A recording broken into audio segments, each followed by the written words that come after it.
Hello बच्चों, let's read the question. Assertion is saying that intercalated discs are important regions of cardiac muscle cell, and reason is saying intercalated discs function as boosters for muscle contraction waves. In this question, the key concept is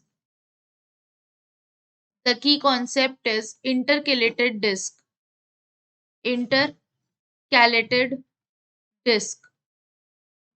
Now moving forward, what are intercalated discs? Basically, these are the dense junctions.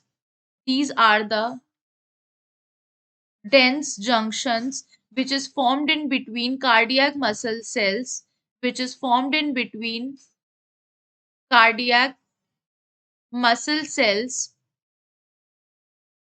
where they meet each other, जहां पर ये आपस में मिलते हैं.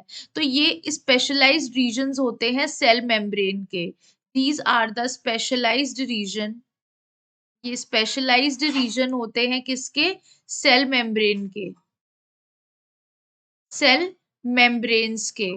तो cardiac muscle जो होता है वो पजेस करता है considerable amount of rhythm and generate its own waves of excitation. We all know that कि जो हमारा कार्डियक मसल्स होता है वो एक कंसिडरेबल रिदम कंटेन करता है और अपनी खुद की वेव जनरेट करता है. तो ये जो डिस्क होती है इंटरकेलेटेड डिस्क, ये उसके लिए एक बूस्टर की तरह काम करती है for muscle contraction. For muscle contraction, for muscle contraction wave, और अलाउ करता है कॉन्ट्रैक्शन वेव को टू ट्रांसमिट करवाता है फ्रॉम वन कार्डियक मसल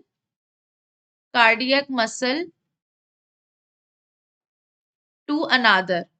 ये इसका फंक्शन होता है. अब क्वेश्चन में हमसे क्या कह रहा है?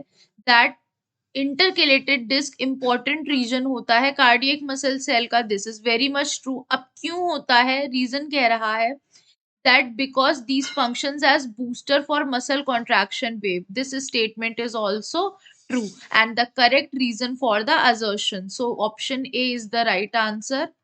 So we can say that A is the right answer to the given question. Hope you guys understand.